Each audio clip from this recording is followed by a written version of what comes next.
Okay, good morning once again, class. Today we start our discussion on a new module, which is financial statements and reports analysis. If you go to our Canvas homepage, and if you click this, the link to module 2 will lead you to this module 2 materials. So I have already downloaded uploaded the PowerPoint slides for module number 2. And just a reminder, guys, we'll again have our short quiz on module 2 most probably next week, because next week we don't have classes on Tuesday, so our next session will be on Thursday. So kindly read through chapter 28 of your text, and today we're going to use an Excel file. We're going to do financial modeling for our financial statements analysis. So let's access our resource.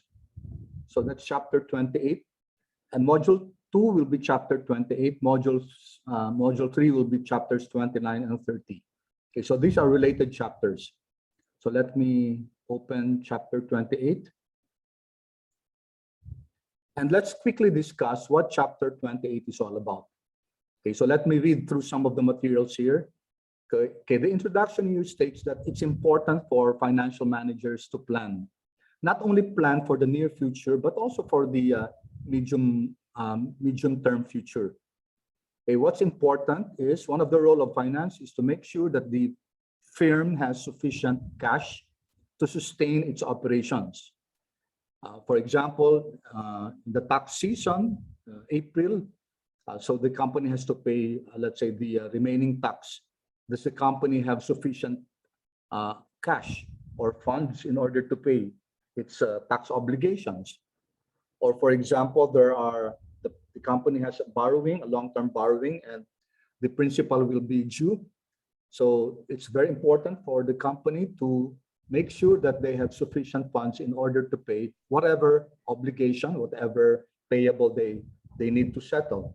Otherwise, guys, if the company defaults on its obligations, financial obligations, then that might send a very wrong signals to the market of the company's failure to pay its obligations. Now, we learned, guys, that one of the most important role of finance is to be able to acquire funds, whether it's borrowing or it is infusion of capital from the shareholders. Okay, so as far as the acquisition of funds is concerned, it is imperative that the company make prudent use of the resources. Okay, where will they invest in? Okay, are the investments, do they provide returns that hurdle the weighted average cost of capital? Okay, so here we're going to look at, in the next module, we're going to look at both short and long-term financial plans. Okay, so working capital management and long-term financial plans. However, in order to do that, in order to come up with a good plan, the company has to understand where they are situated now. Okay, it's important for them to know their standing.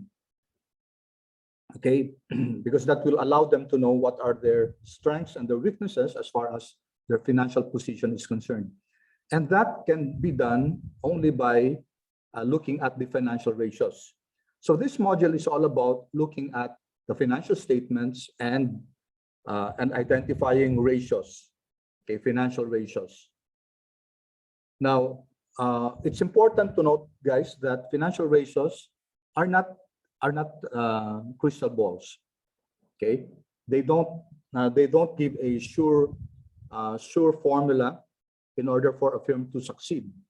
Okay, they're not magic bullets that when you compute them, you'll be readily able to clearly see what the company's position is, and then provide strategies or tactics for the company to succeed in the marketplace.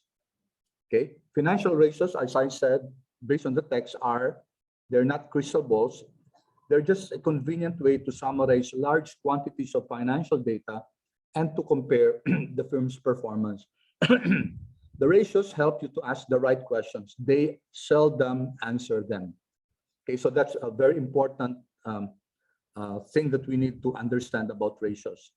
Now, let me open the Excel file. Let me just discuss something in this regard. Okay, so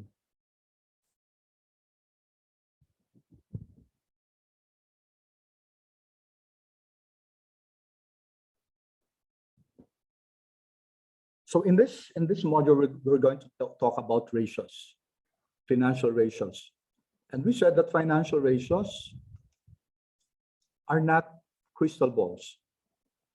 Okay? They're not magic bullets that allow the firm to really come up with strategies. Okay, but what's important is that financial ratios, as I think really says it very clearly, that financial ratios, okay, help us ask the right questions. They seldom answer them. Okay, so that's quite philosophical. However, let me just provide a backdrop to this. So in this module, we're going to take a look at financial ratios. Financial ratios have their role to play as far as understanding the company situation is, okay? And also it helps provide possible insights to help in decision making. Now, when we take a look at financial ratios, we don't take a look at them as a vacuum, isolated in isolation. So let me give a case, let me give an example. Let's suppose we're taking a look at the current ratio of the firm. So this is the current ratio. This is one of the ratios that's used for liquidity.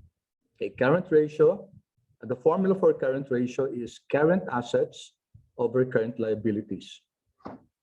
Let's suppose that the value of the current ratio is equal to 2. Okay, 2.0, 2 times.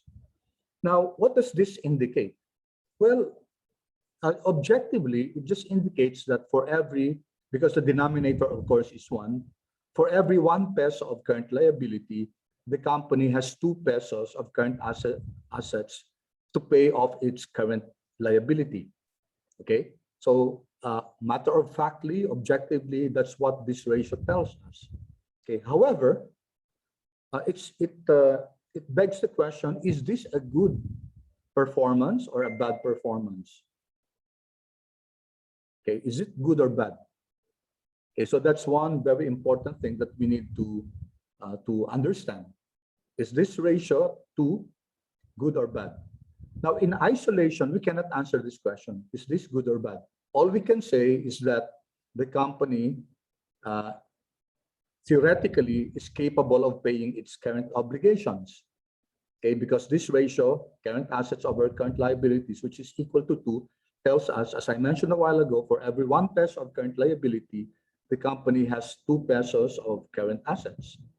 Okay, as to its goodness or badness is concerned, we need to take a look at other things. Okay, we cannot just say that this is a good or bad ratio. Now, how do we answer that? Okay, there's a need for the company to benchmark.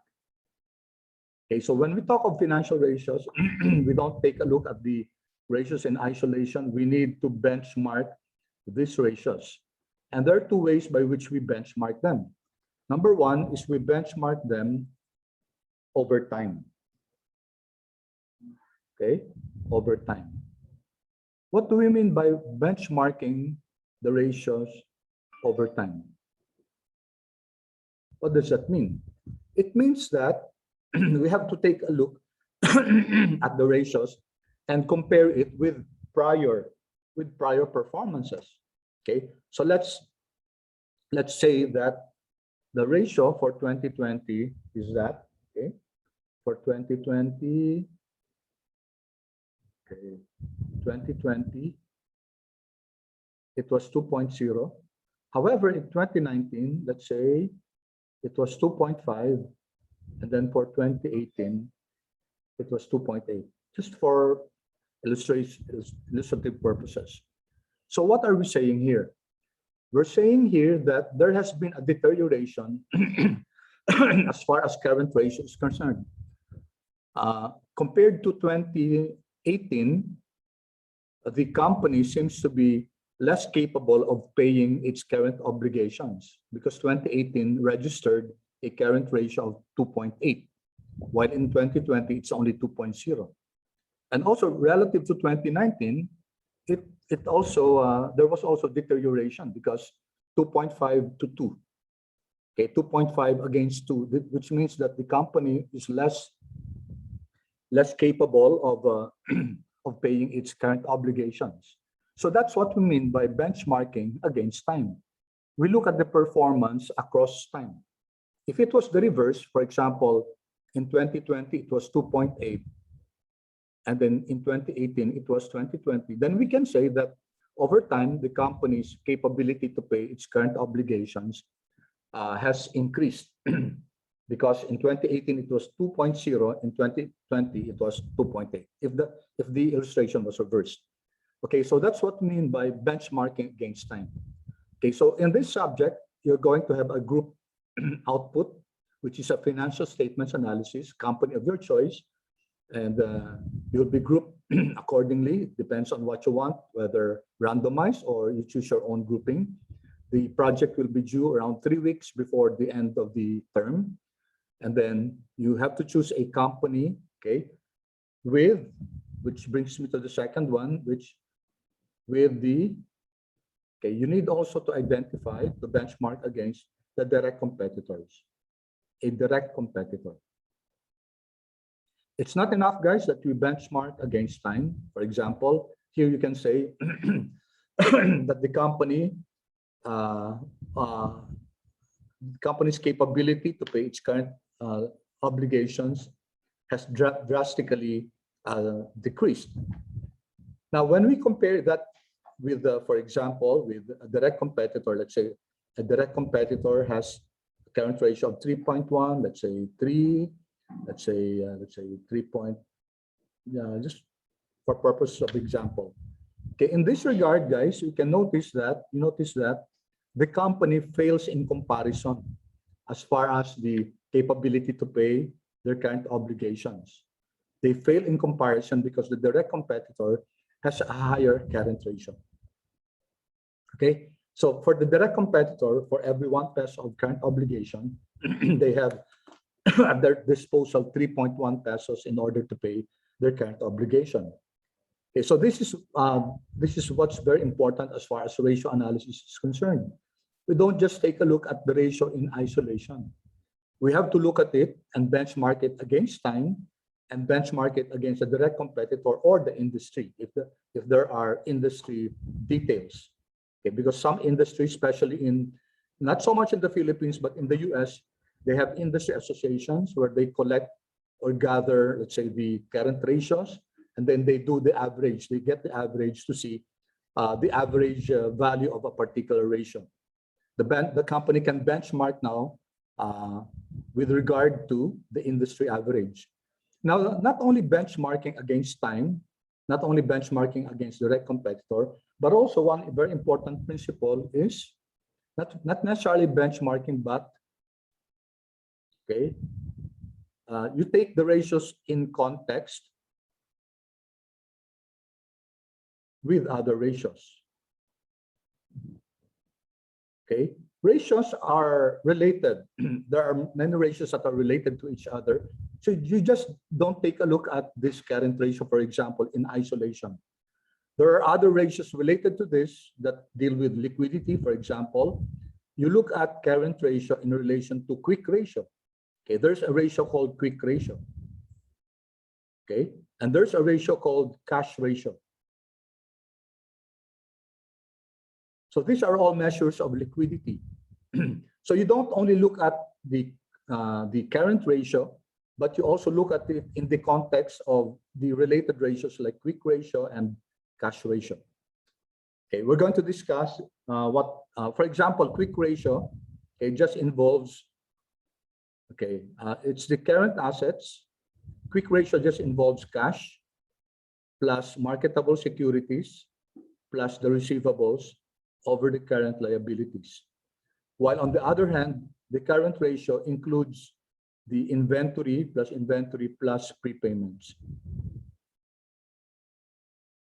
Okay.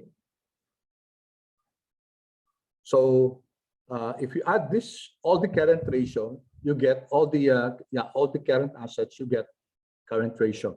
But if you only just use the first three current assets, then you get quick ratio. For cash ratio, you only use cash over current liabilities.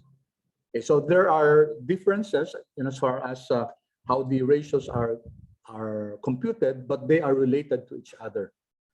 Okay, so let me pause for a while, guys. Is this clear so far? May I have, guys, your response? Renzo, later na lang attendance. Okay, thank you. So far, guys, clear ba? I'll appreciate your response. Thank you. Thank you so much. Okay, Sana, I hope the others will also respond. Thank you. Thank you. That's very good. Okay, appreciate your responses. Okay, let's go back to our text. Okay, let me go to 2.1. Okay, 2.1. So financial ratios, guys, are usually very easy to calculate. Very simple lang. Addition, subtraction, division. Nothing too difficult to compute about financial ratios. That's the good news. What's the bad news? There are so many of them. Okay, to make it worse, ratios are presented in long lists, okay, that seem to require memorization rather than understanding. That's the problem, guys, with so many ratios, and oftentimes it's taken out of context, taken in isolation rather than in a context where it's related to other ratios. Okay. Now we can mitigate the bad news by taking a moment to preview what the ratios are, what they're measuring, and how they connect to the ultimate objective of value added to shareholders. Remember that the main objective of the firm is to maximize shareholder value. And shareholder value depends on good investment decisions. Okay, so there are questions that should be answered. Okay, to indeed assess whether a company is maximizing shareholder value. So let's look at the case in point. So let's take a look at this diagram. Okay, this diagram is also available in the PowerPoint slides. Okay, so let's start with the main objective, which is to maximize shareholder value. Okay, the question is, do we have a metric? Can we measure if the company was able to generate or optimize shareholder value? The answer is yes. There are some measures that can be used as proxy to measure or to see if the company is able to generate shareholder value. Of course, we take these measures critically. Okay, for example, market value added. Okay, your text describes how the market value added is computed. So kindly read the text, guys, to understand or to know how market value added is computed. And also there are market to book ratios. So these are important to see, to assess whether the company is able to generate additional shareholder value. Okay, so we know, guys, that in optimizing shareholder value and maximizing shareholder value, there are some basic activities that a firm needs to look into. There are some principles: investment principle, financing principle, and dividend decision principle. As regards investments, we know that a company has to, okay, of course, number one, it has to have funds for that. So that's acquisition. That's with regard to financing. And the companies should engage in activities or projects that provide value to the shareholders. And that value is measured by, we discussed this last time, the IRR and the NPV. But there are other measures that can be used in order to see if indeed the company is engaging in projects that add value to the company. And one of them is EVA, economic value added. We're going to look at that formula. That's a very important formula. Okay, and also there are other ratios like returns on capital, return on asset, return on equity, return on net assets, return on invested capital. Okay, so many. I just mentioned at least 5 of them that we can use in order to see if the firm is profitable as far as as regards the projects, the investments are concerned.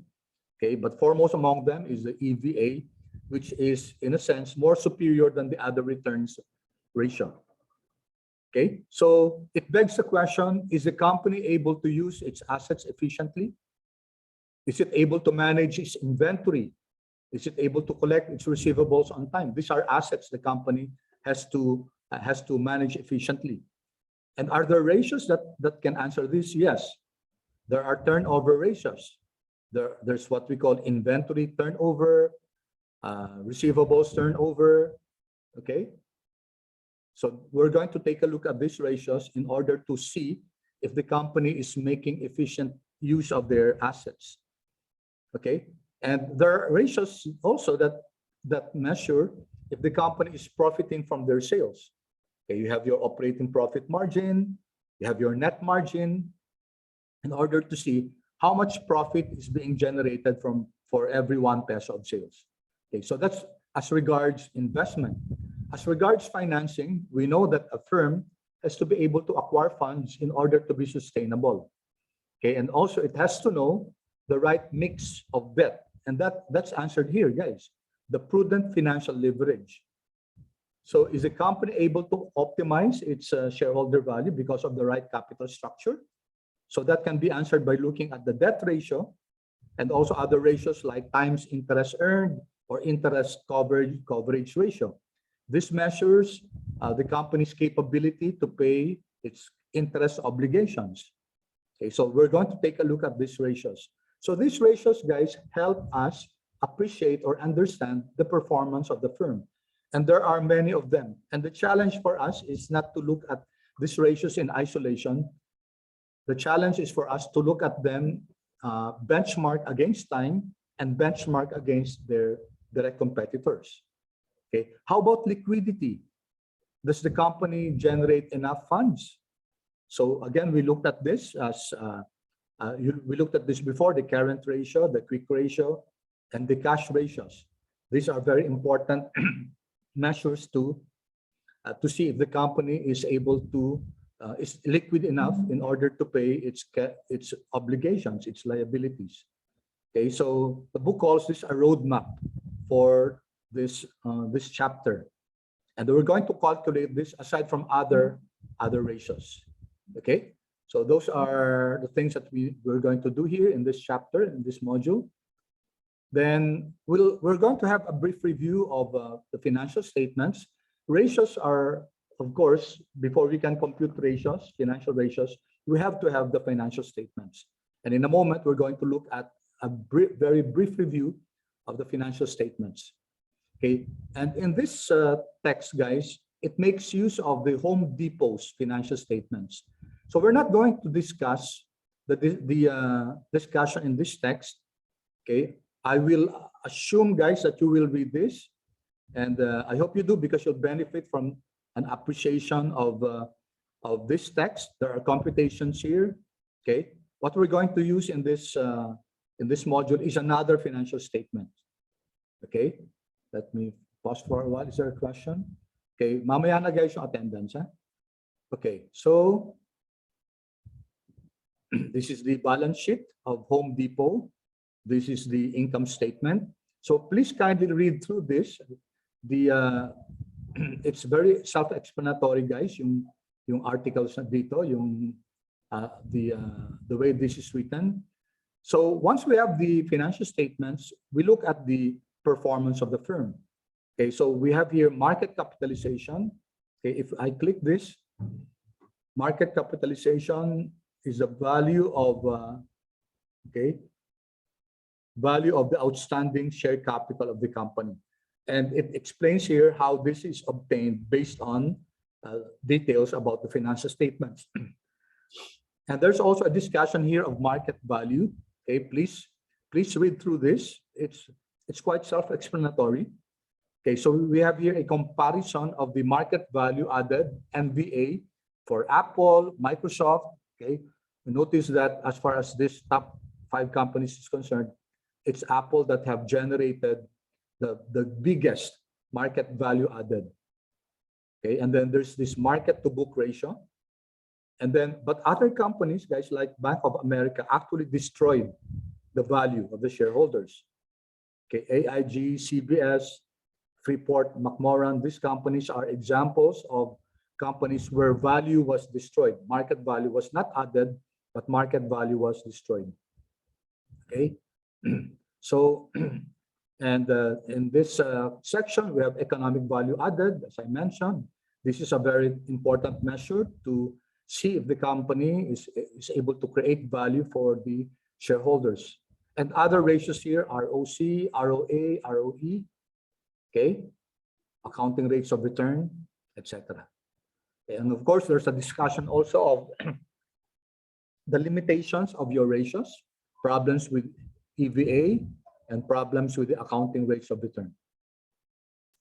Okay, so 28.5 on the this time it measures efficiency. Okay, how efficient? Remember, this is as regards investment. How efficient is the company in using its resources? So you have measures like asset turnover ratio, you have inventory turnover, receivables turnover. And may I invite you please to read this, okay? To read this as a context to appreciating how ratios should be measured. Okay, this is from page 753. Okay, I'll leave you guys to read this. We're going to discuss this in greater detail by next week. Okay, and then 28-6 is a discussion of the DuPont system, okay, which analyzes the return on assets. Okay, so this divides the return on assets into 3 other measures: profit margin.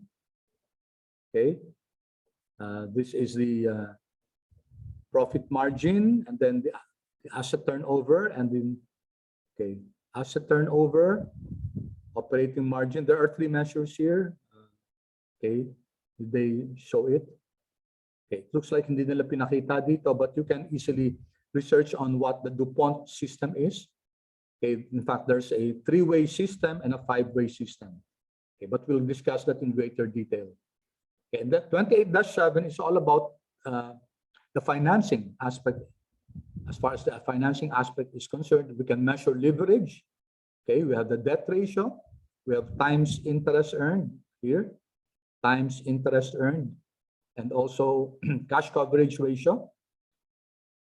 Okay, so here are some examples that take a look at the leverage of the firm. 28-8, this time we're measuring liquidity. So there are also ratios here like current ratio, quick ratio, and the cash ratio. Okay. Lastly, guys, the interpretation of financial ratios. Okay, let me just point out something here.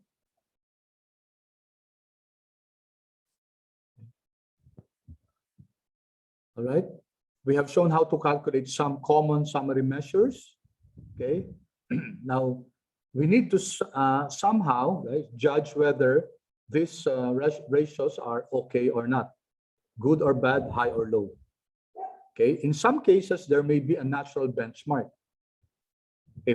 For example, if a firm has negative economic value, okay, so that means that the company destroyed value for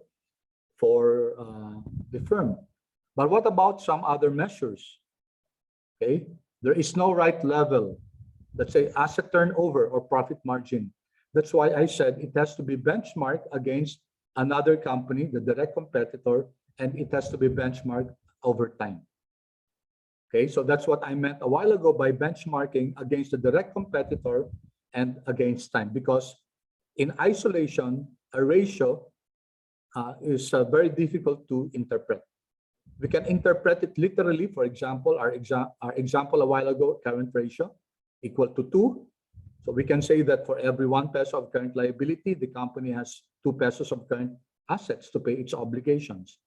However, guys, as to whether this is high or low or good or bad, then it requires that we benchmark this against time and against our direct competitor, and also take this in context in relation with other ratios. Okay, so that's our chapter 28, guys. And there's a summary here. Just take a look at this. Financial ratios seldom provide answers, but they do help you to ask the right questions. Okay, no international standard for financial ratios. It's important to think about it, and common sense are worth far more than blind applications of the formulas. Okay, we need a benchmark for assessing a company's financial position. And the benchmark, guys, is to compare it with compare the company's financial ratios with the past, that's time, benchmark against time, and ratios of other firms in the same business, direct competitors. Okay, so the last portion of this of our text, guys, these are references and also problem sets. When we have our long exams, guys, okay, some of the questions might be coming from this. So it's important, guys, to practice. Take a look at these questions because it helps you come up with an assessment whether you understand the chapter or not. Okay. All right. So may I request you guys to open our Excel file? Okay, open our Excel file. We have here five worksheets. Okay. 5 worksheets in this workbook. Okay, so let's start with a very brief overview, a brief review of what you learned in your accounting, okay, in your previous accounting subjects, which is a review of financial statements. So we'll have a very quick overview of our financial statements because this is important as an input, as the instrument used in ratio analysis. Okay, from your accounting subjects, guys, we learned that there are, let's say, 5 basic financial statements. Can anyone please share to the class what are these 5 or just one? Give me one, please.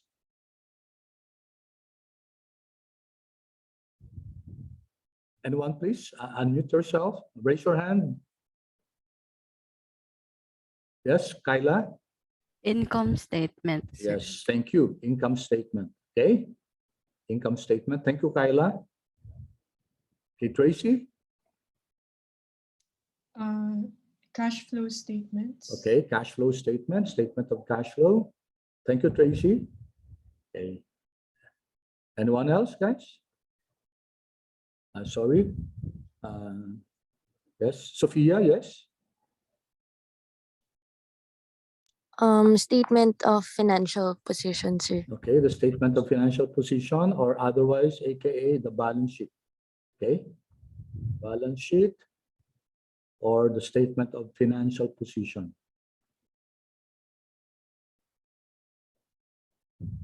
Okay, thank you. Who else, guys? Yes, Harold.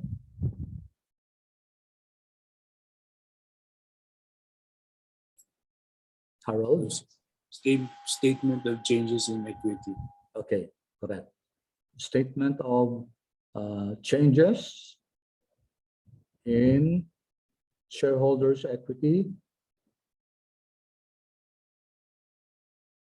And one last, it's not really a formal financial statement, but it's very, it's required and it's useful in as regards financial statements. Yes, Harold, you're still raising your hand. Okay, Sophia. Notes, sir. Okay, thank you. Notes to the financial statements. Notes to the financial statements. Okay, so these are the 5 financial statements. Let's start with the balance sheet. Let's quickly review the balance sheet. Anyone can tell me what's contained in the balance sheet and what the balance sheet is for?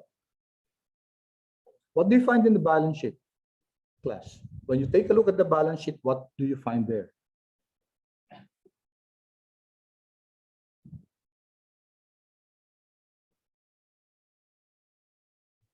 Yes, Lorenzo? Sir, you can see the assets, liabilities. Yes, Also assets. the owner's equity. Correct. No, assets, liabilities, and shareholders' equity or owner's equity. In fact, the equation assets is equal to liabilities plus owner's equity can be found in the balance sheet. So what's the balance sheet, guys? What's the balance sheet? It tells us of the financial, as the name suggests, it tells us of the financial position or the financial standing, right? Financial position,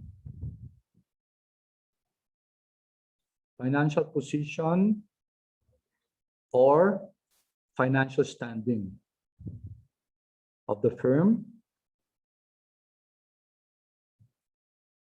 at a what? At a specific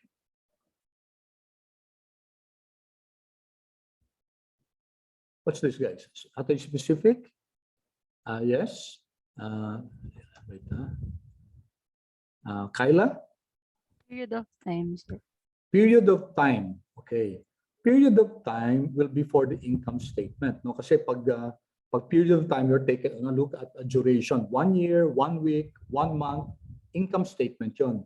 Pero pag balance sheet, okay, Kyla, would you like to change your answer? Instead of a period of time, it should be, anyone?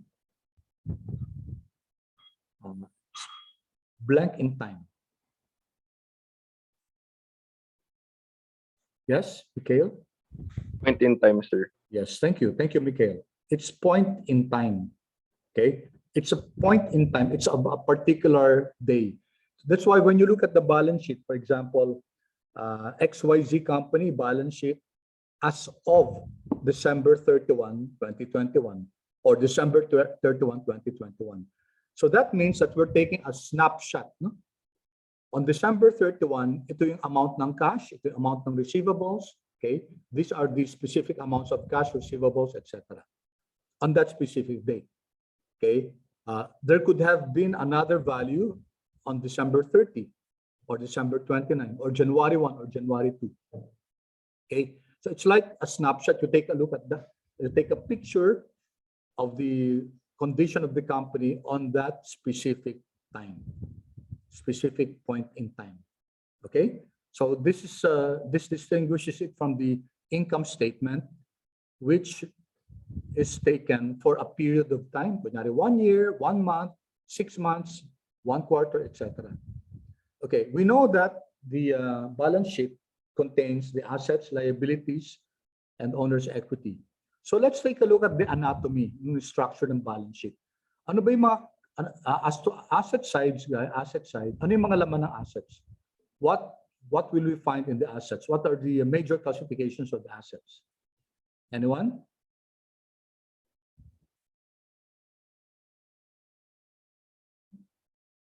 What are the major classifications of the assets?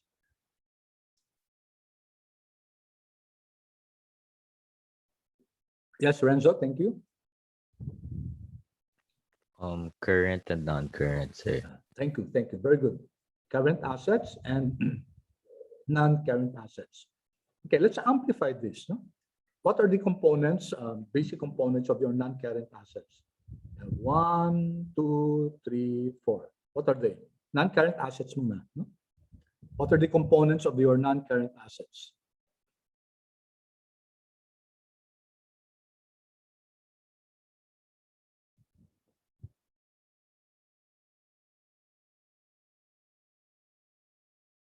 Anyone? Okay, Renzo again. Yes, Renzo. Property, plant, and equipment, sir. Yeah, okay. Where will I put property, plant, and equipment? By the way, guys, okay, how are assets arranged in the balance sheet? According to, they're arranged according to, sorry, I forgot to ask that question. Okay, so I'll write here the answer of Renzo, PPE. Okay, but before we put that here under non-current assets, how are assets arranged in the balance sheet? It's according to what?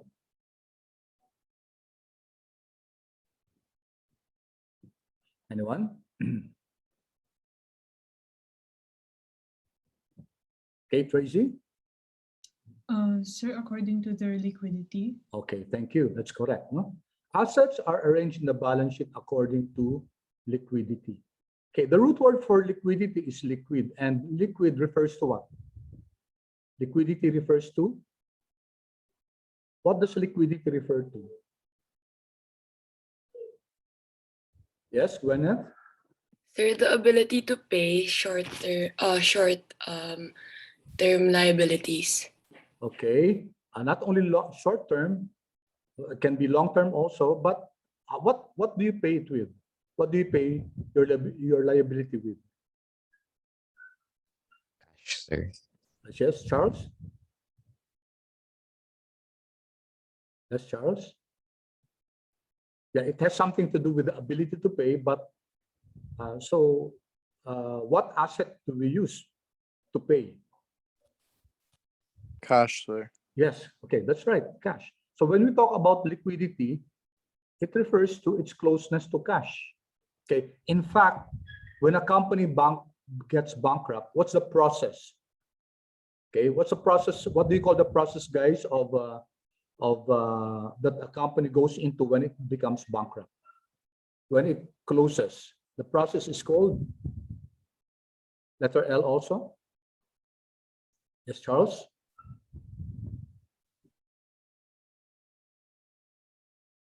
It's Charles, did you raise your hand? Yes, sir. Okay, what do you call that process?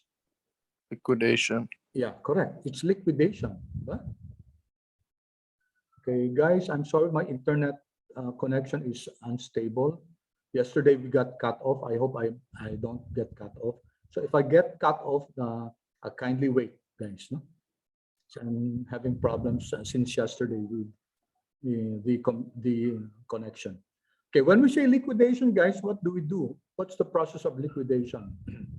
When a company liquidates, guys, because it's folding up already, became bankrupt, it converts its assets into cash. So that's what they do. Okay, it liquidates. So all the assets are sold off, okay, and then converted into cash because they will have to pay first their creditors. Okay, when the assets are converted into cash, they pay off its creditors, and then the preferred shareholders, and then lastly the common shareholders. That's why that's one of the reasons why it's more risky to become a shareholder as compared to a creditor. Okay, that's why the cost of equity, common stock, is higher than the cost of debt, consistent with the principle of risk and return. Okay, so I hope that forms a clear picture of the cost of debt, cost of equity, cost of preferred stock, cost of common stock. Cost of common stock is the most expensive of the three, okay, because there's a greater risk, guys, that come with it. Okay, so who was the one who answered PPE a while ago? Sorry, I forgot. Me, sir. Sino? Renzo, no? Okay, Yes. Renzo, in the arrangement, guys, because the assets are arranged according to liquidity, so we can just arrange them in any way we want, not alphabetical, but according to liquidity. So where will PPE fall under here? Is I it the think first, second, sir. second, third, fourth? Second, okay, PPE, you're correct. Property, plant, equipment will fall under the second one, under the non-current assets. Okay, can somebody also give me the other classifications of your non-current assets?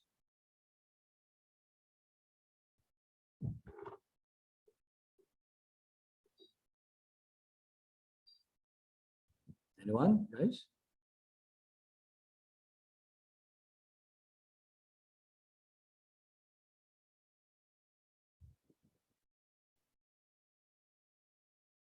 Yes, Renzo? Receivables, sir.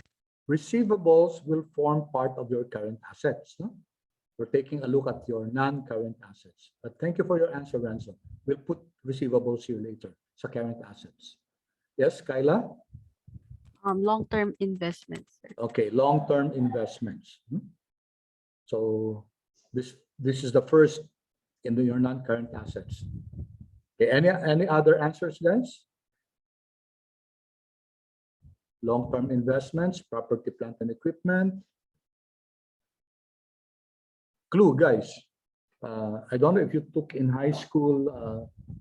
We were required before to read two novels of Dr. Jose Rizal. I don't know if it's still required. Okay, and one of them is related to your non-current assets.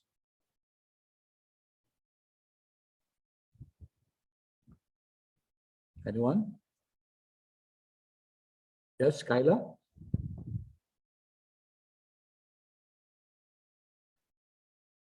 Yes, Kyla? Sir, Yes. tangible.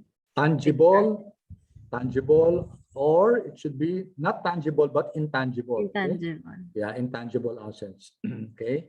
So I was referring to the novel by Dr. Jose Rizal, Noli Me Tangere, Touch Me Not. Okay. So touch me not, that's intangible. Okay, intangible assets. What are examples of intangible assets? Anyone? Could anyone give me examples of intangible assets?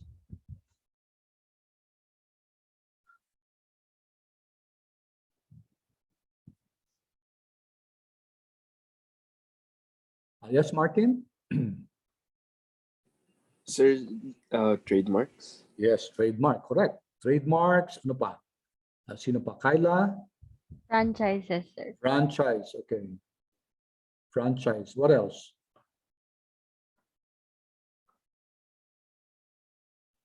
Oops. Kenji? Goodwill, sir. Goodwill, yes. Goodwill. Okay, goodwill. Ano pa? Anyone? Patents, okay. Brand.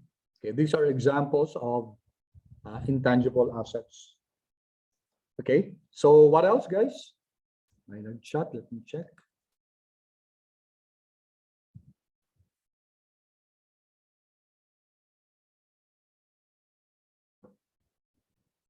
Let's fill this up, this last one, guys. Okay, in the interest of time, guys, I'll just write it here, other assets. Okay, other assets. Okay, thank you for your contributions, guys. I appreciate you responding. I appreciate you being active in class. Okay, for current assets, guys, you have 5.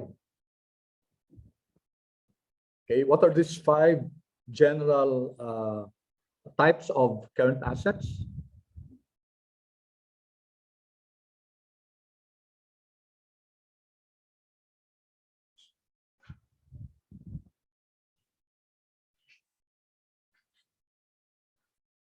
Anyone?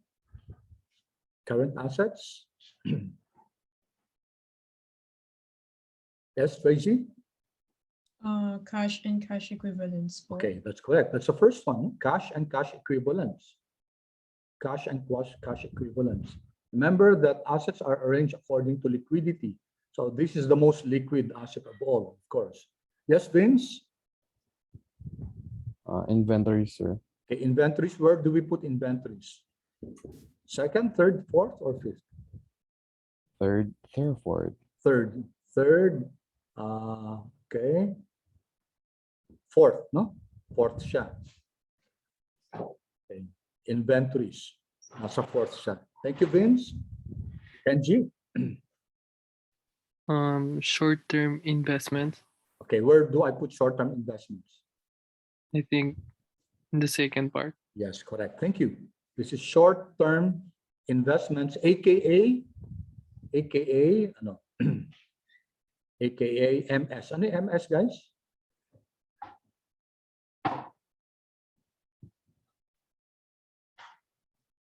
Anyone?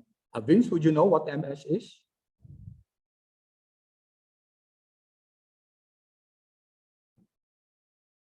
Or Alessandro, would you know what MS is? Okay, so let's go back there in a while. Vince, would you like to add something to the different types of current assets?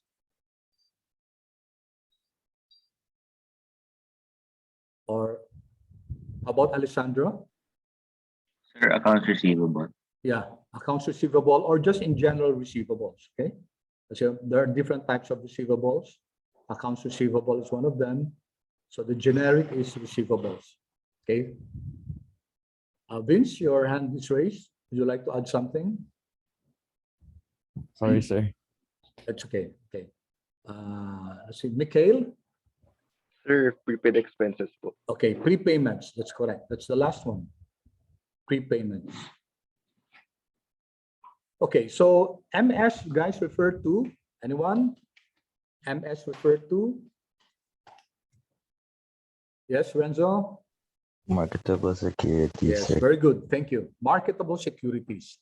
Okay, so these are the, this is what comprises your current assets: cash and cash equivalents, short-term investments or marketable securities, receivables, inventories, and prepayments. Okay, let me just cite an example, guys, just to clarify some of the like inventories. Okay, suppose you have a service organization, service firm, let's say a salon or a barber shop, and you find there, guys, you find there, let's say, some supplies used for let's say cutting of the hair. Let's say, what would it be? Shampoo, or let's say acetone, alcohol, and then maybe some maybe face, I don't know, lotions, shampoo, etc. Now, where will this fall under? If you're operating a service firm, a barber shop or a salon, where will these assets fall under? Yung mga shampoo, yung mga, let's say, yung mga what's used in the face, okay, etc. Coloring, etc. Where will this fall under? Anyone?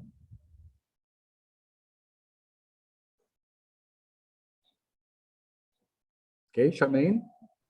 Sir, may I guess po? Yes, sure. Po. Yeah. Okay. Thank you, Charmaine. Inventories. Okay. Thank you, Charmaine, for that answer.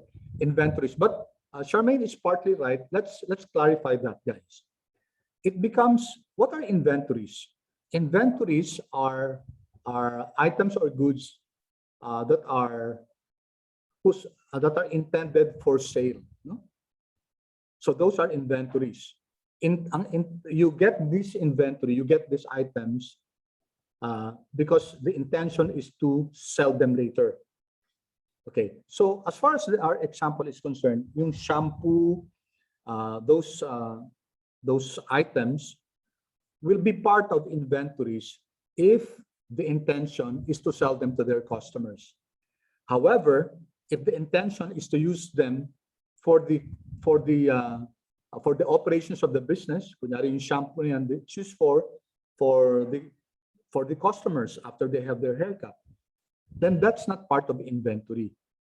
Okay, because strictly speaking, inventories are used in the conduct of the business for sales later on. Okay, so a service organization can also be a trading firm.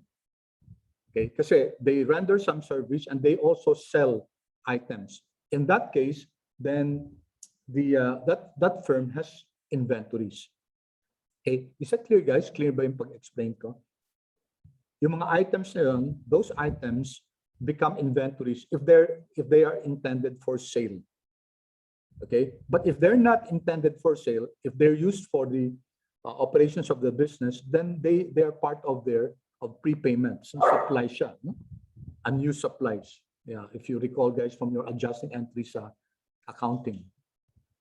Okay, so that's why, guys, for a manufacturing firm, there will be 3 layers of inventories. What are these? Pag manufacturing, you have 3 layers of inventories. Could you identify which are these? Anyone?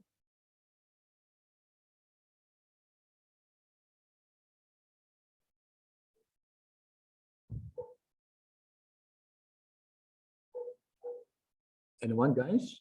For a manufacturing firm, which you will not find in a service organization or a trading firm. In a trading firm, you'll only see inventories. Okay, because a trading firm, or a merchandising firm, their business is to buy and sell the goods. So they have inventory. For service, they may or may not. It depends on if they sell these goods to their customers. Okay, but for a manufacturing firm, you have 3 layers of inventory. What are these? Yes, Tracy? Raw materials, work Okay. in progress, and finished goods po. Okay, thank you. Thank you, Tracy. Raw materials. Thank you also, Renzo, for raising your hand. I'm sure this was also your answer. You have raw materials, work in progress or work in process, and then lastly, you have finished goods. So for a manufacturing firm, you'll have 3 layers of inventory, and all of these are part of the inventory because these are intended for eventual sale. Okay, now I think that will be enough. Okay, I'm sorry for the on the other hand, medyo late pala tayo, no? Okay. I have to rush up a bit. For the liabilities and owner's equity for the balance sheet, well, you have current liabilities. You also have non-current liabilities that will give you your total liabilities. And then for your equity, for the equity side, you may have your preferred stock if the company has common stock, then retained earnings, and that will be your total shareholders equity. Total shareholders equity. And we know that the sum of your total liabilities and your total shareholders equity should equal your total assets. Okay, so let's take a look at the others. Okay, we have to hurry up a bit because we would like to be on the same page as the other sections. Okay, how about the income statement, guys? Okay, let me just discuss this very quickly. The income statement tells us about the financial performance, right? So it describes the financial performance of the firm. Financial performance or the results of operations. Results of operations. And as you know, guys, in the income statement, you'll find there the revenues, the sales, the costs, okay, all the operating costs, the financing costs, okay, interest, etc. The net profit or net loss. That's what we can find in the income statement. It tells us of the financial performance of the firm, or it's the results of its operations at a specific. Now, this is what we say is a period of time. Okay, so when we say period of time, it means 1 year, okay, 6 months, 3 months, 1 month, 1 week, even 1 day. So that's why when you take a look at the label of income statement for the year ended, okay, it says that it's for 1 year, for the month ended, okay, for the week ended, for the day ended, okay. So the week, we seldom find in an income statement like that. Okay, for the cash flow, guys, this tells us the blank, the S, or the blank of cash from their blank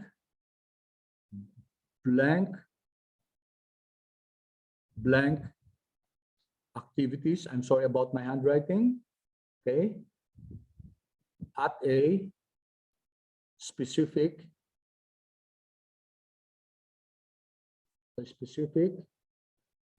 blank of blank. Okay, anyone? Yes. Cash flow statement. This tells us the blank or the blank of cash flows from the O, the I, and the F activities of the firm at a specific, let me just answer that, period of time also. Anyone, guys?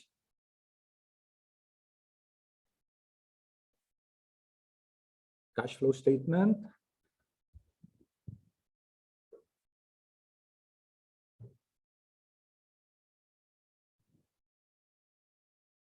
What's S? What's U?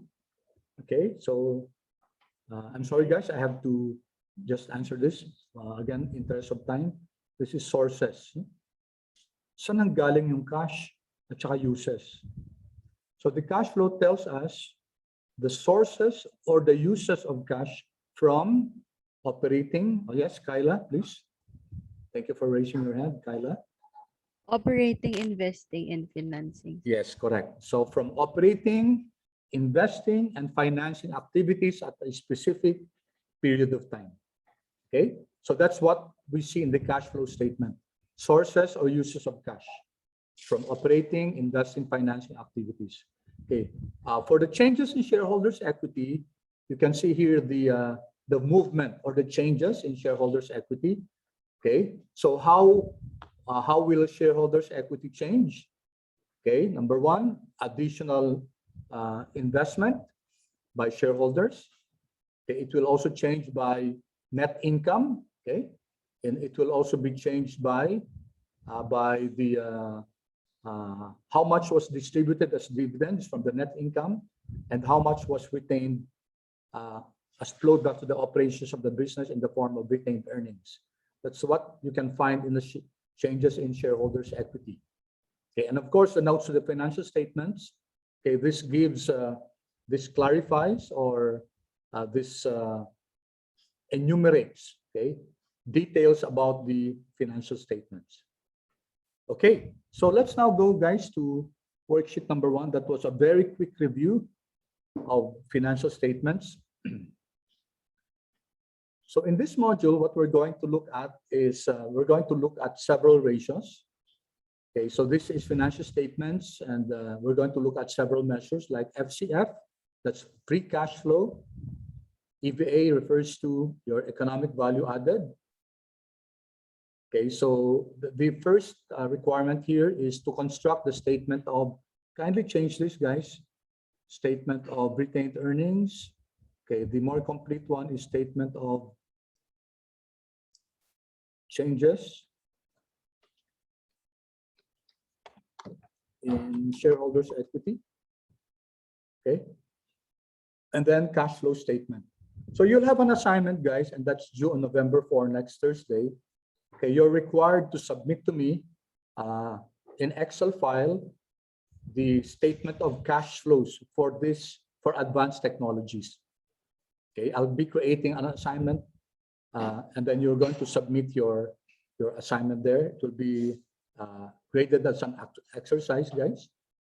Okay, so in this worksheet, we're going to calculate the net operating working capital, the total operating capital, the net operating profit after taxes, free cash flow, ROIC for the most recent year.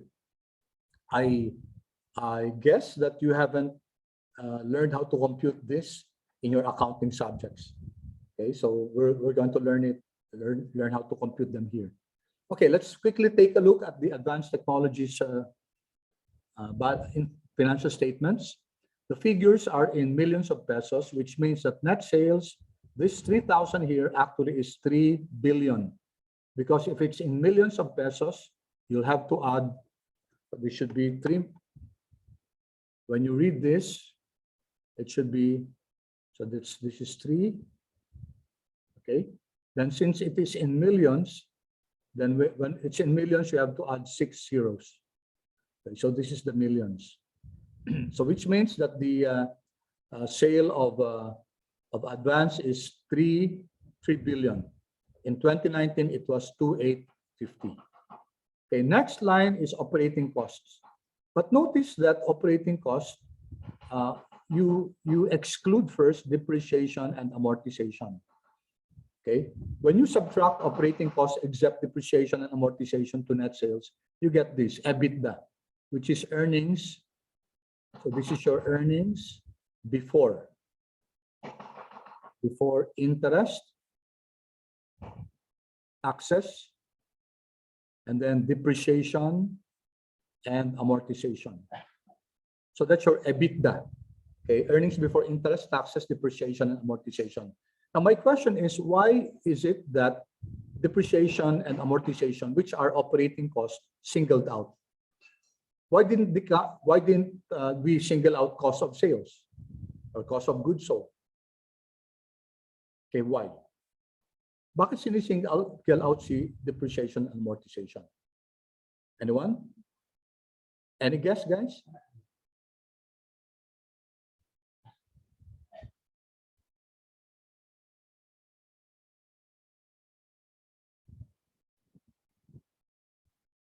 Anyone would like to venture a guess?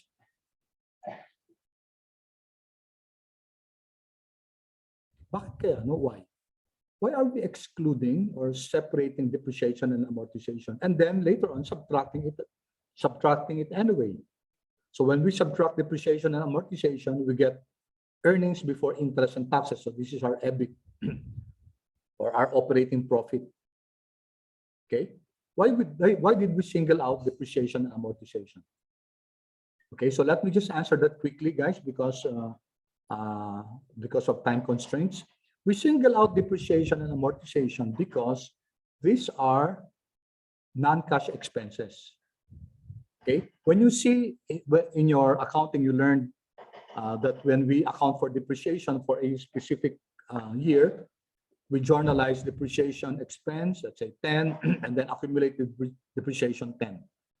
Okay, the depreciation expense there does not mean that we had a cash outlay of 10. Okay, so depreciation and amortization, usually this is amortization of intangible assets, are non-cash expenses. So we single them out, okay, because later on, when we construct the statement of cash flows, we need this amount, depreciation and amortization. That's why it's singled out, okay, because these are non-cash expenses. And then in the statement of cash flows, we need to consider these non-cash expenses. Okay, so that's the major reason why we're isolating depreciation and amortization as an operating expense. Okay, it is an operating expense, guys. And then we deduct it after EBITDA, and then we have your EBIT. This is our operating profit. And then we subtract the financing cost, which is interest, to come up with our EBT, earnings before tax. Okay, so let's take it from here. Okay, EBT 195.8 to 03. And then we subtract taxes. The tax rate is 30%. If you take a look at this cell, you notice what I did here was F17 times 30% here, G17, which is your taxable base, times 30%. Now, this practice, guys, as far as financial modeling is concerned, is a very bad practice. Okay? Normally, guys, in a good financial model, you do not put in your formulas an absolute. So you do not type, for example, if the tax rate is 25%, you don't use that 25% in your formula. Okay, for that matter, any other absolute fixed value. Okay, why? What if the tax rate changes? What if it becomes 35%? You notice that you will have to look for where you use the 35% or the 30%. In instances where you use it in several places, several cells, that can be cumbersome, that can be difficult to trace. Where did I use the 30%? Here, it's okay because we only use it once, but it's possible that you will be using this also in several worksheets. Maybe you use it here, maybe you use it here, and then you type 30%, when in fact it should not be 30%, but it should be 35% or any other figure. So when you have an absolute, do not use it in your model. The best practice is to separate it. Okay, so for example, what I do usually is I have separate cells usually at the beginning of the model. Okay, so let me just write tax rate here. Tax rate 30%. Okay. So what we can do is have separate cells, okay, for your absolutes and then give it a name. Cells in Excel have names. For example, this one, this is C2. This is what you call your name box. Name box, C2. So here, it's E2. This one, okay, F14. The cell position is reflected in your name box. But we can use this name box in order to give a name to a particular cell. So here I wrote tax rate, okay, and I can give a name to this. I don't want to call it C2. Rather, I can tax rate. Or maybe, okay, you cannot use a name that's more than one word. Okay, If you want to separate this, you can use the underscore. Tax underscore rate. So this now, this 30% will be given a name. Okay, it's no longer C2, but the name now will be tax rate. So you have to press enter, guys, enter. Okay, so this now is your tax rate. If I click this, guys, you notice that there are other names here, which I don't know in your case, but I think also in your case, because where I shared this file with you.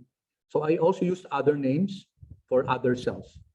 Okay, so now that we have given that a name, that 30%, we can now use that here. Okay, so I'm now going to use this. So instead of 30%, I can refer to this one. If I refer to this one, you notice it does not reflect C2, but rather it says tax underscore rate. Or, okay, I can just type T. If I type T, guys, it gives me the functions that start with T. And see, you see here, guys, the name that we gave to that cell. So I'm going to click this, tab, okay, so tax rate. Okay, enter. And then I can copy this formula to the right now. So this formula is now also tax rate. Okay, so what's the advantage of this one? If I change this, okay, since we separated the absolutes, if there's a change here, let's say 32%, 32, then automatically this one will now change. Okay, you don't have to look for the places where we use that 32% because we segregated it and gave it a name. Okay, let me change it back to 30%. And okay, and also if you, okay, let me say here, I want to use that tax rate. Okay, so I'm going to multiply it, for example, with 100 times, okay, what you did before was to go to that cell, okay, go to that cell where there was that, where you have that 30%. But you don't have to do that, guys, because you can just type here. Okay, so it's 100 times. You can now access the tax there, the tax rate, the name that we use for that cell. Control enter. Okay, so anywhere you are in your workbook, okay, you can access that. See, 100 times tax rate. You can access that cell anywhere you are. So that's a very good advantage, guys. So when you do modeling, okay, do not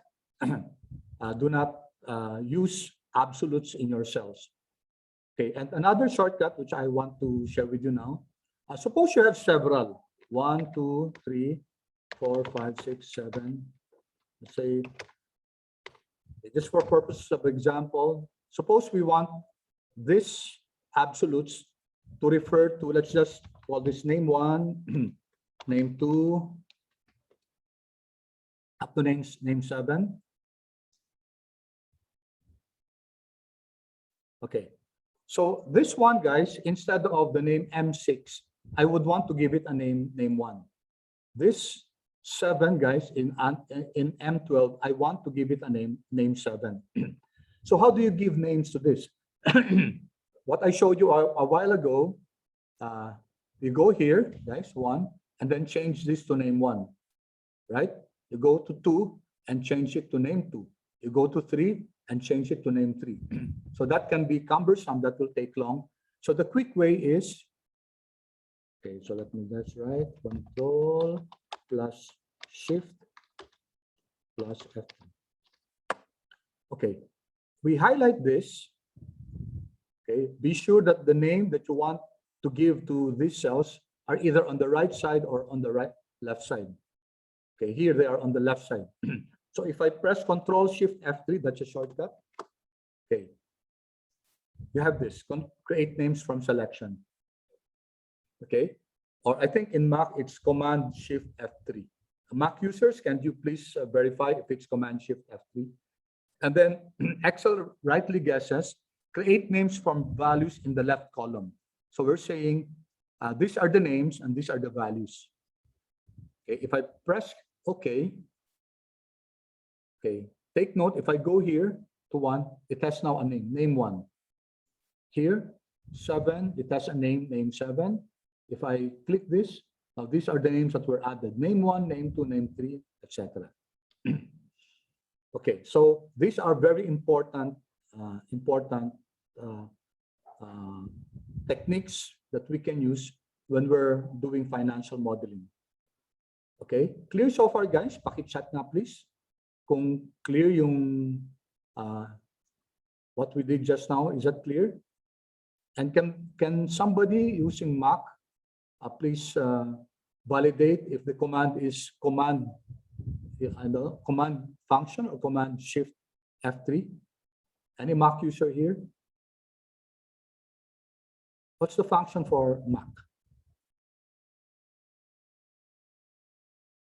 Wala ba? Wala bang gumagamit ng Mac? Okay, so anyway, guys, so I hope you learned this trick. Okay, so let's finish this. I have 5 more minutes, okay?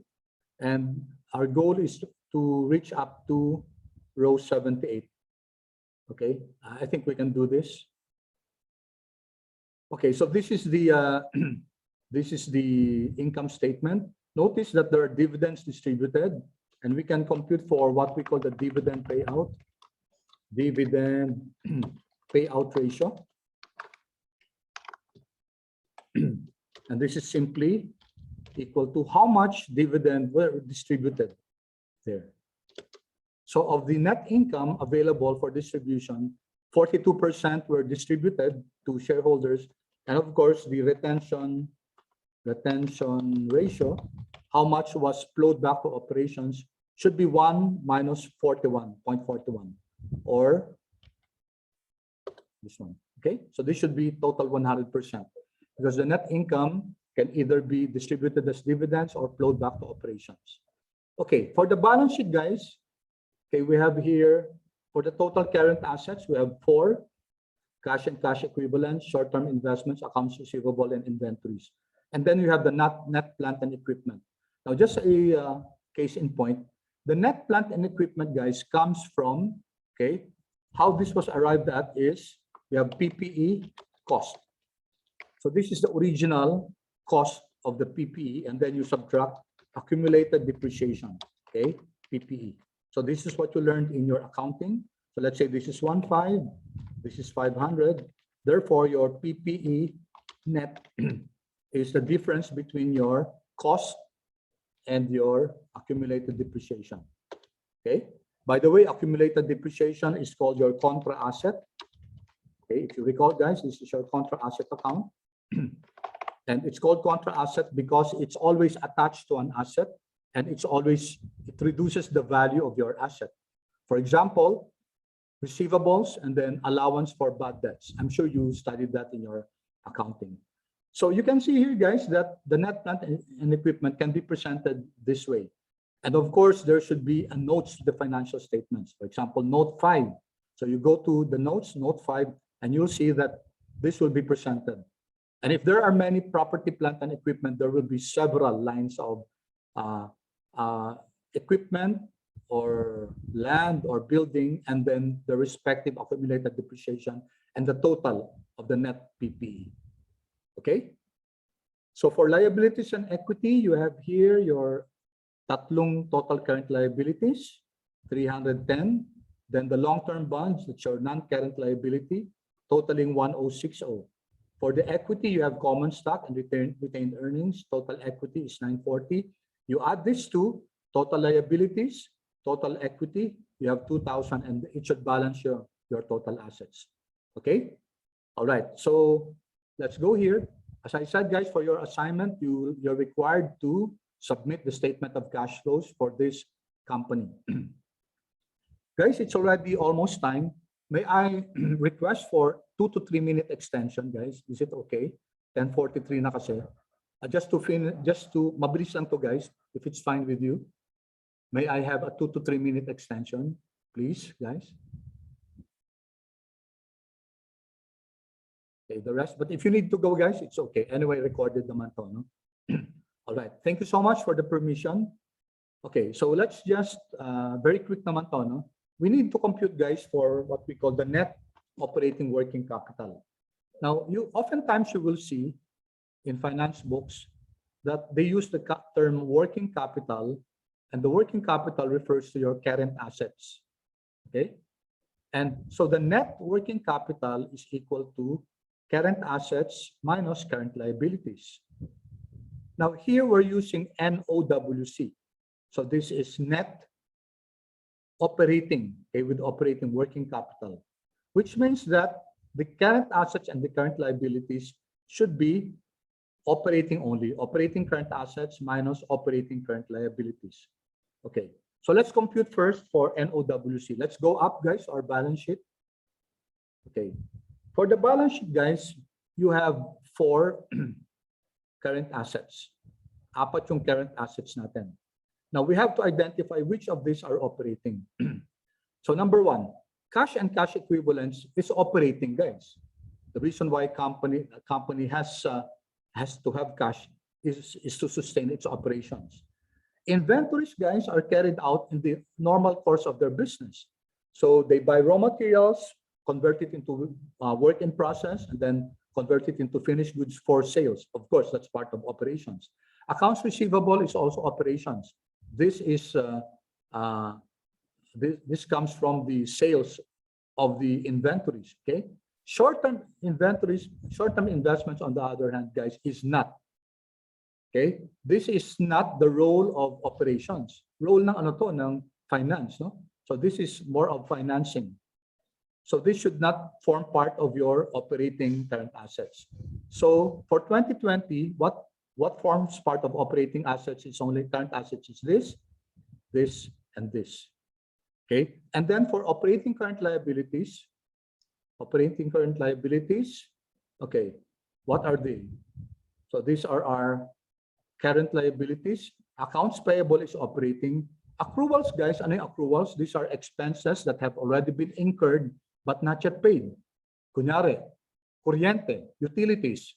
A company has already used them up, and then the electric company goes to their meter, measures it, and then gives them the bill. No? So hindi pa nabayaran yon. So this is a liability that's operational. However, notes payable, guys, is not. This is interest bearing. So this is not operating. This is more finance. So for the operating current liabilities, we have only 2. This one and this one. Okay. Now, so let's quickly, guys. I'm going to compute. So for operating current assets, this is equal to, we just sum up.